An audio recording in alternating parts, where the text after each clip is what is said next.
You shouldn't laugh. I'm pleased to be here today to mark another opportunity to ensure that residents can be vaccinated in the most expeditious manner. When fully operational, this site will be able to provide nearly 5,000 vaccines a day. So we're going to start out with about 1,000, Governor, is that right? That's right. And we're going to ramp up. Okay. Also starting today, in collaboration with the state of Illinois, the 5 Cook County community vaccination sites will now be open to all Illinois residents who are eligible to receive the COVID-19 vaccine, including those in 1B+. As I said, this would not be possible without the help of Governor Pritzker and the continued support of the Illinois National Guard and our staff, of course, from Cook County Health. We're very grateful to all of you. There's so much behind-the-scenes work that goes into the opening of these sites, and I'm grateful for everyone's collaboration. I'm proud of all the good work that's being done to expand fair and equitable access to the COVID-19 vaccine for all residents in Cook County and now to all residents in Illinois. Our most vulnerable communities have been disproportionately affected by the COVID-19 pandemic. And in order to get on the other side of this difficult time, we need to continue vaccinating as many people as possible, as quickly as possible. Having mass community vaccination sites is the only way we will beat this virus. Last week, we celebrated an important milestone in our national vaccine efforts. President Biden was committed to 100 million doses of the vaccine in 100 days, and we met the goal in just 58 days. As our vaccinations increase and the number of COVID-19 cases decrease, every day we're moving closer to our goal to return to normalcy. There's still much work to be done, however. Please stay safe. I encourage you to get vaccinated as soon as you're able, and of course to wear your mask, wash your hands, and watch your distance. Now it's my pleasure to bring forward Majority Leader Kim Lightford of the Illinois Senate. Thank you. All right.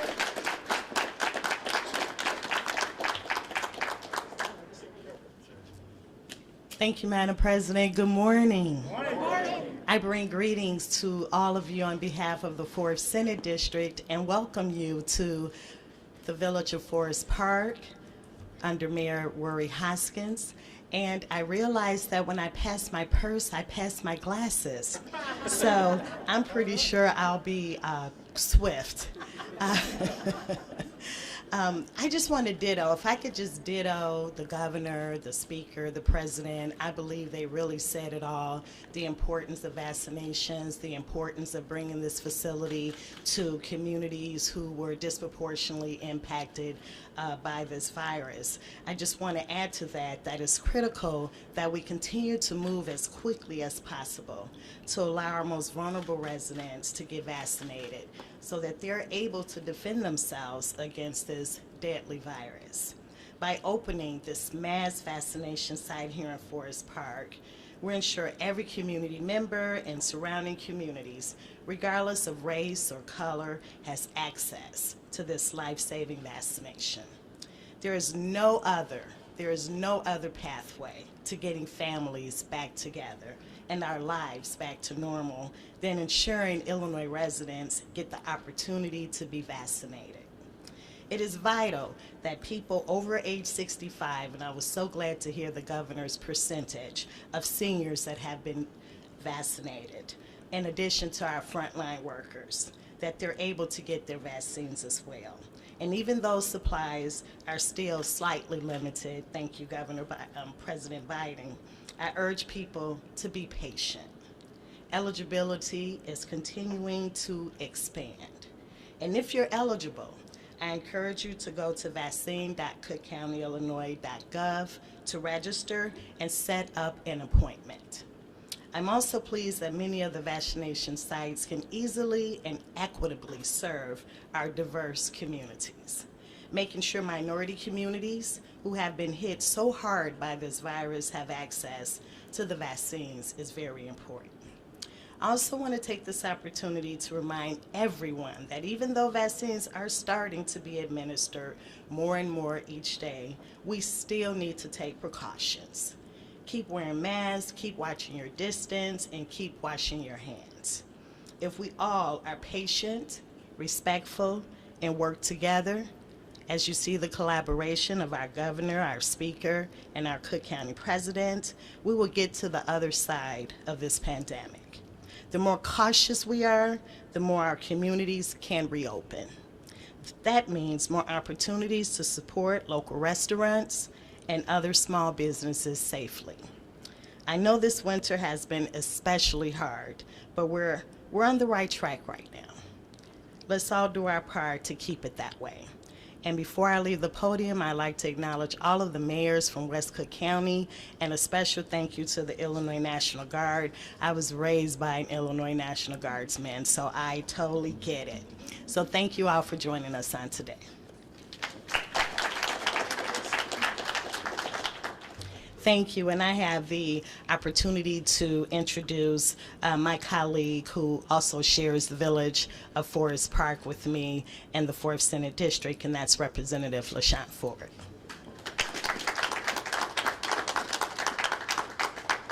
Thank you, Kimberly, Leader Lightford. And I just want to thank the governor. I think everyone got a round of applause but you, so I think we should give the governor a big round of applause. Today is a special day. When I look at the way Madam President speaks, I mean, she's a teacher at heart. Did you guys notice how she was teaching us all how to do things? I saw you, and thank you for calling out everyone, because I didn't have a list, and you did it, Madam President, and you did it well. I really appreciate it. Today is important because it's a connection to the community. It's easy to throw up a site, but when you pick a site that's meaningful, you're going to get better results. And this site was chosen, I believe, by Speaker Welch and the rest of the team here, because this site has a connection with the community.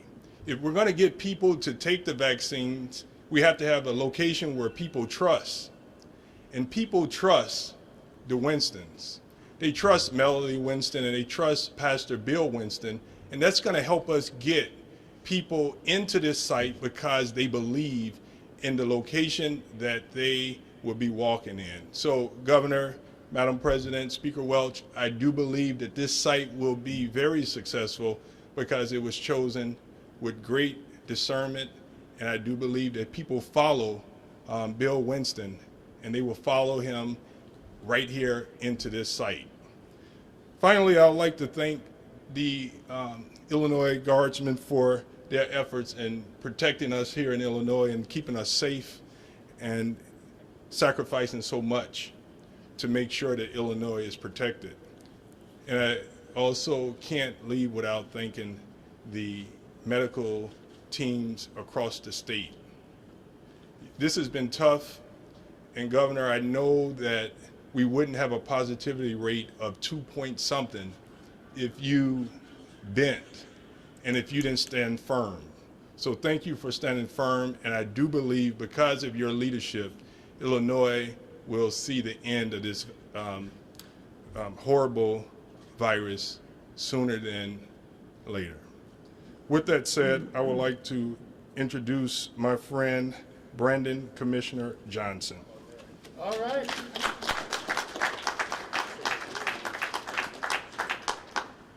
Hey, good morning. As the other teacher in this body here, I'm going to try my best to be swift, as social studies teachers have a propensity to be a little long-winded. Our region certainly needed some good news. Thank you, Madam President. I know our region needed some really good news. I know at least half of our region had a tough day yesterday with your brackets. And as difficult as this year has been, what impresses me the most is the ability of our different levels of government to collaborate and to do right by the people of the state of Illinois. And so with that, of course, appreciate the work of Governor Pritzker and his heart being all in this battle. Of course, the president of the Cook County Board of Commissioners is evidence of why you need women leading. I believe we all do better when we have women in the forefront. Governor Pritzker, you mentioned earlier there are several. Thank you. Thank you. That's right. So Governor Pritzker, I know you mentioned earlier that there are a lot of commissioners here. That's just how we do in the Cook County Board, especially those of us who organize the west side, western suburbs. We always roll deep. That's how we do it. And as the most functioning body of government, I'm teasing, kind of. But in all seriousness, you know, there are mayors that are here today who represent, you know, a region of Cook County that, let's just be honest, sometimes it plays second to the city of Chicago. And I am grateful for the leadership of these mayors. Madam President, Mayor Harvey did show up. I think we got everybody but him, so Andre Harvey of Bellwood is here. And I got you, Madam President. He's also the inspiration. Folks were trying to understand why I'm in a suit today, because I knew Speaker Welch and Mayor Harvey would be here today. I had to make sure the brother didn't disappoint the audience today. But it has been a very, very long, difficult road. Many of our educators have suffered through some of the most difficult times. Our families, as Speaker Welch has indicated, have struggled to not just understand this moment, but to sometimes struggle in isolation. As Leader Lightford has indicated, that families have had to endure some of the greatest loss that we have seen in a generation, in a lifetime. And that's hard to deal with. And having the access to a vaccine and a site that is accessible to communities that have been devastated and hit the hardest during this pandemic, it's so crucial because it's a matter of saving lives. That's a big deal. I don't want us to lose sight of the fact that there are over hundreds of thousands of families won't be the same because of this pandemic. And so what do we do as a body of government at every single level to ensure that we're not just creating opportunities for folks to get vaccinated, but we're doing everything in our power, as Speaker Welch indicated, to make sure that we're signing and passing legislation that can transform our communities once and for all. I appreciate the Speaker's game. You like how he waited till the governor was here to talk about signing bills? So since we're talking about signing bills, Governor, no, I'm teasing. I won't give you another assignment. But let's do everything in our power to ensure that we don't just simply go back to normal. How about we set a new course and a new pathway where families that can barely afford to make ends meet can have the ability to pay their rent? How about we make sure we innovate our education system so that children who have been shut out because of lack of access to Wi-Fi, that they have the ability to actually get access to some of the most dynamic teaching and programs that are available? Can we do that as a state? Can we make sure that every single level of government, from the state to the cities to the county board, that we do everything in our power to keep people safe and move us to a pathway of recovery? And with that, I have my brother from the west side of Chicago, you all, the chairman of the Health and Hospitals Committee, my dear friend and brother, Commissioner Dennis Deere.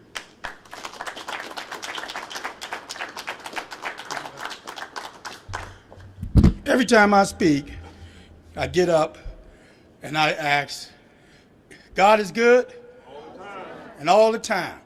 One more time. God is good and all the time. Listen, we are here for a purpose, and that purpose is vaccination. The most vulnerable need to be vaccinated. Those that have asthma, you probably saw me sit down back there. Here's my asthma pump. I had to take my asthma pump because of the change in weather this morning. Those people need to be vaccinated. Vaccination is important. Vaccination is real. COVID is real. I'll end with this. If you always do what you've always done, you're going to always get what you've always got. I'll introduce to you my good friend, the mayor of Forest Park, Rory Hoskins.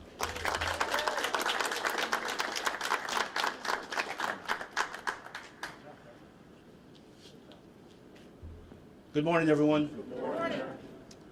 On behalf of the Village of Forest Park, its Board of Commissioners, its employees, its residents, I want to welcome everyone to the village. We are so excited simply to do our part in the effort to crush this virus. And so I want to thank, of course, Governor Pritzker for coming to Forest Park today, for President Preckwinkle, and of course all the legislative leaders. You know, you're good when you're represented by the Speaker of the House and the Senate Majority Leader, LaShawn Ford. Thank you, Representative Ford. But again, this is about Forest Park doing its part. We've always believed that we have some of the best real estate in Cook County because we're accessible. We're close to the city, 2 train lines, bus service. So to the extent that we're concerned about equity and delivering the vaccine, we believe this is the suitable site. And let me just say that back in December, when we all had a feeling that supplies of vaccine were going to increase, Melody Winston did not hesitate to contact me and say, let the state know that we're available. So we did let the state know, and we let the county know. Yeah, I think I called Commissioner Johnson sometimes too early, saying, where's the PPE? You know, what can we do to support the first responders in Forest Park? So we're simply happy to have all the dignitaries here. You know, a year into this pandemic, things are looking much better. We really appreciate the assistance of the county's services, Emergency Management and Response Services, for building out this facility in no time. We appreciate the Guard for their service in administering the vaccines. Forest Park's Fire Department is ready to staff this and support this facility. Our police are ready to supplement the county efforts. And we simply want to do our part. Let me close by saying that another reason why it's so suitable that this location is a vaccine distribution site is that in the history of Forest Park, the community has always been about service and doing its part, whether it's serving in the military or other ways. In World War II era, this site was used to produce torpedoes in the war effort. So today, this is part of another mass mobilization effort led by our federal government, state, and the county. So one more time, thank you, Governor. Thank you, President Preckwinkle, and all the leaders assembled here. And now I'll turn it over to Israel Rocha, CEO of Cook County Health Systems. Thank you.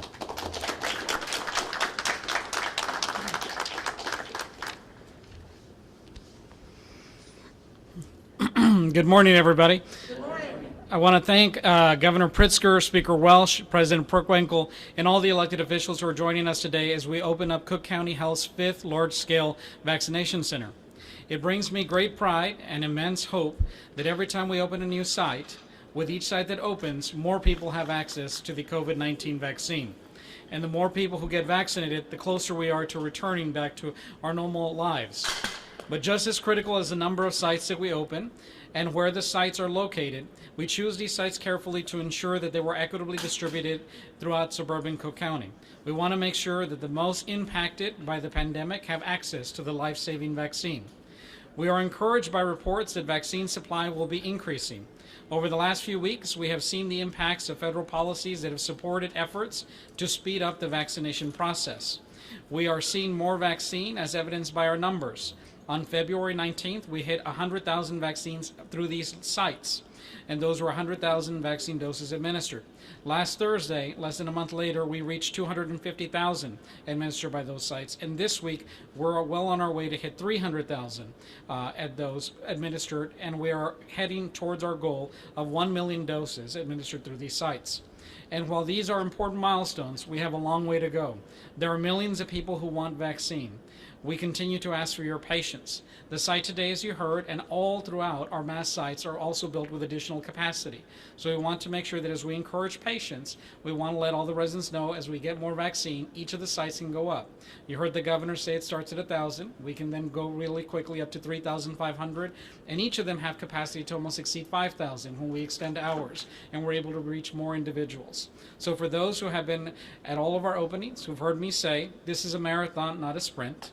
Our pace in the marathon is quickening, but today we are still a little bit ways from the finish line, and we ask people to continue to wash your hands, keep your distance, wear your mask, be patient, and we make a commitment that we always make to you each time we speak. We will be with you through the duration, and we will make sure that every resident who wants a vaccine is able to get one. We thank you for your support. We thank everyone for their leadership to helping us get here, and we look forward to helping continue to make sure that together we eliminate COVID-19 from our history. Thank you.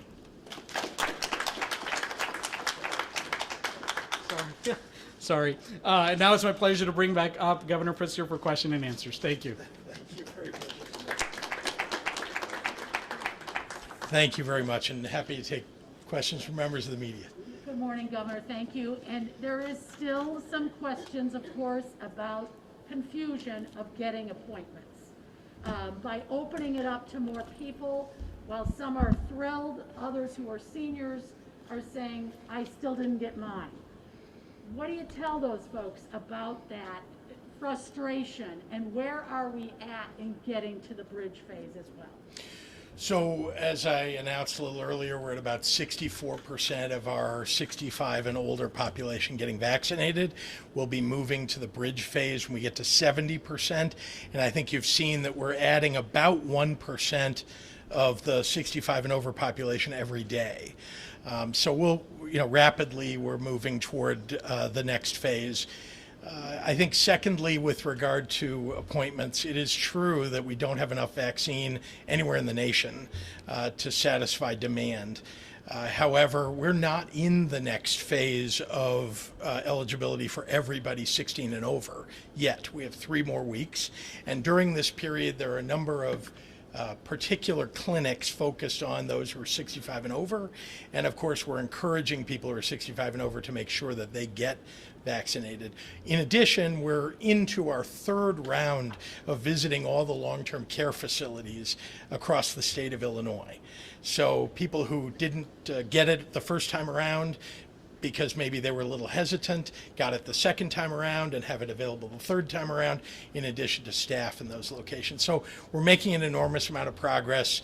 And again, the number of people, adults across the state that are getting vaccinated is at a reasonably high rate.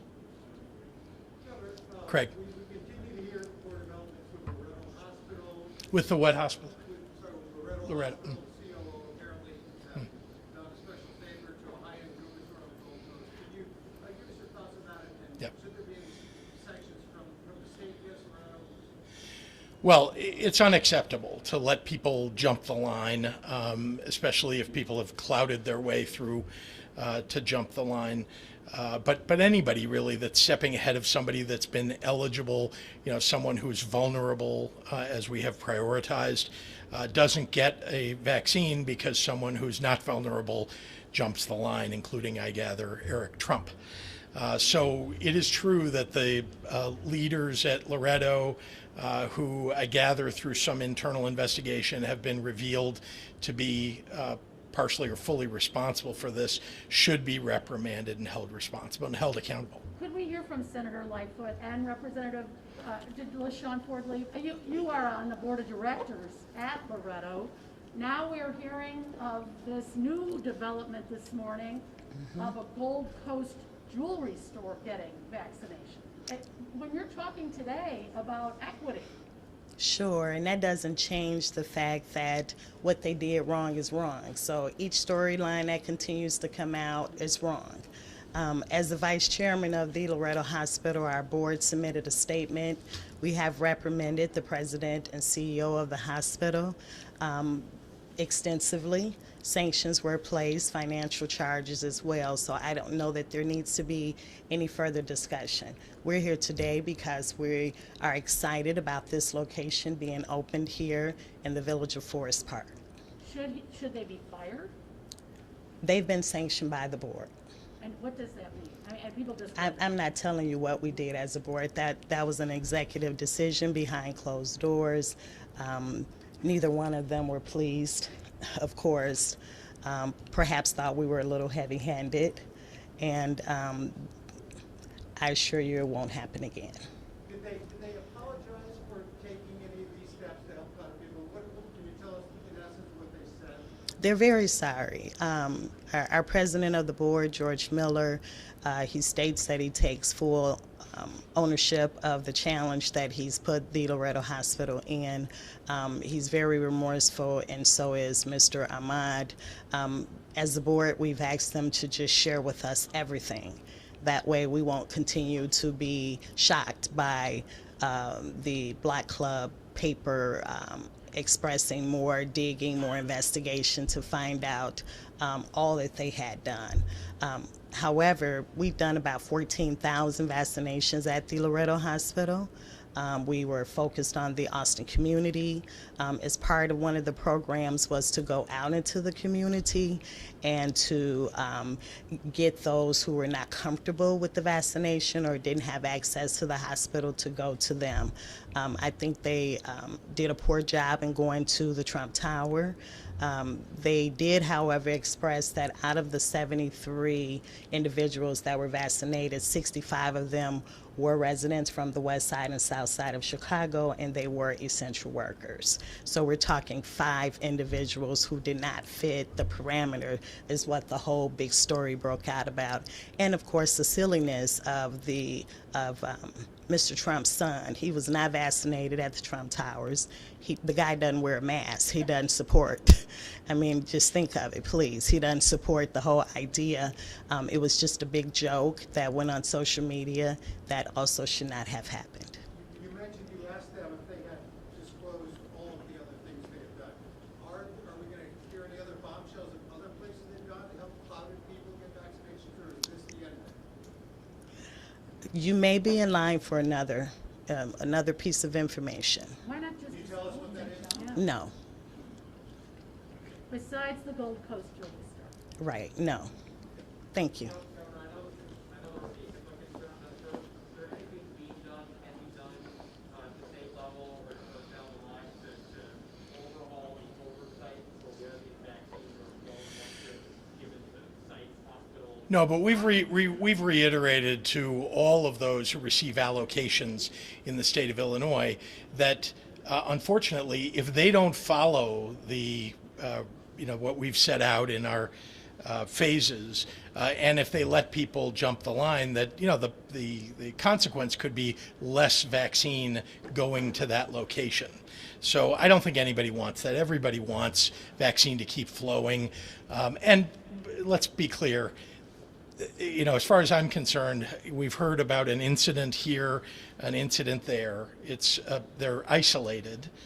We've vaccinated 4.7 million doses into people's arms without much of this sort of thing going on. So I feel really good about the folks who are administering vaccines all across the state doing the right thing. But doesn't it at the same time, you haven't even had yours yet?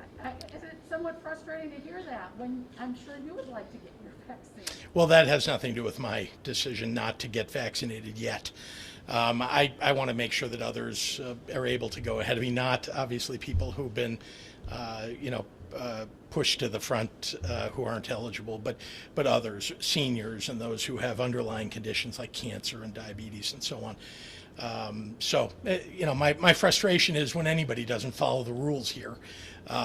Everybody suffers, but I think the hospital is dealing with it, and I will say that I'm very proud of the way that we've handled this all across the state, and it's been a massive endeavor. And as I've said before, we're the best among the top 10 states, the biggest states in the country in terms of per capita administration of vaccine into people's arms, which I'm happy about. We have time for one more. Governor, can you tell us why you felt the need to pump $35 million into your campaign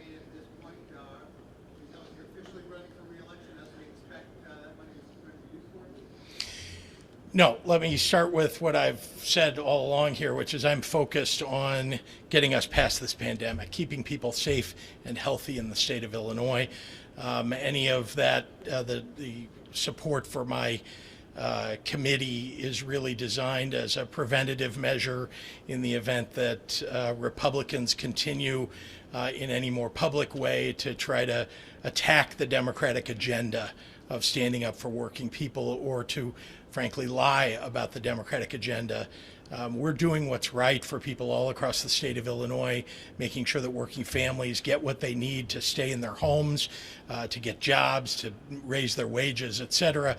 And so those resources will be used simply to fend off those illegitimate attacks.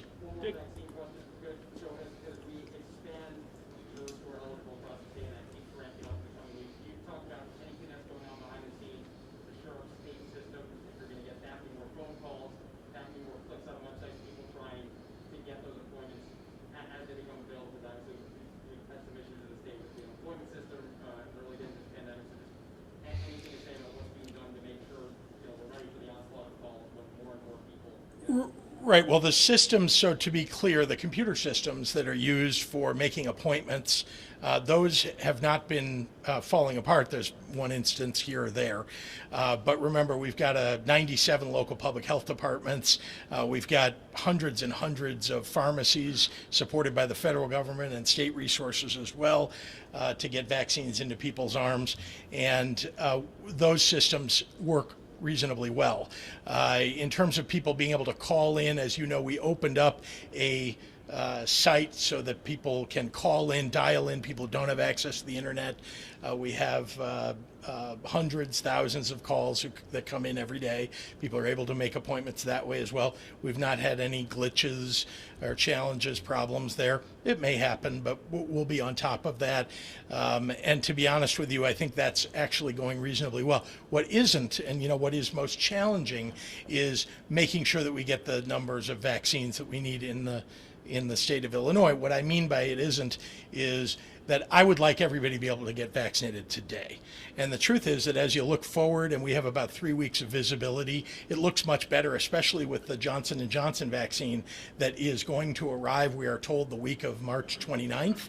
There are going to be millions of doses available of that, on top of the Pfizer and Moderna, which continue to flow and increase every week. And in fact, there's more manufacturing capability there as well. So, as we get into April, and it's one reason why April 12th is a good date for us to move to universal eligibility, we're going to see more and more millions, really, of doses of vaccine coming into the state. Thank you, everyone. Thanks.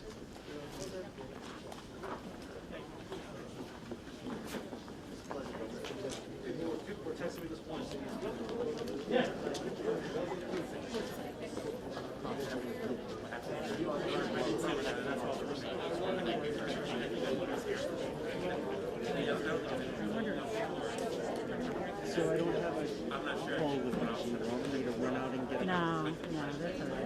What would you like me to do?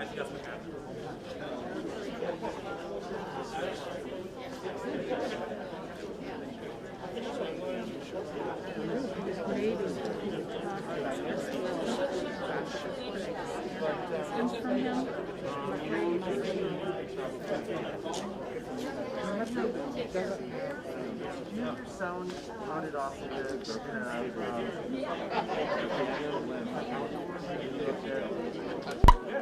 I do now. Thank you, sir. Broken.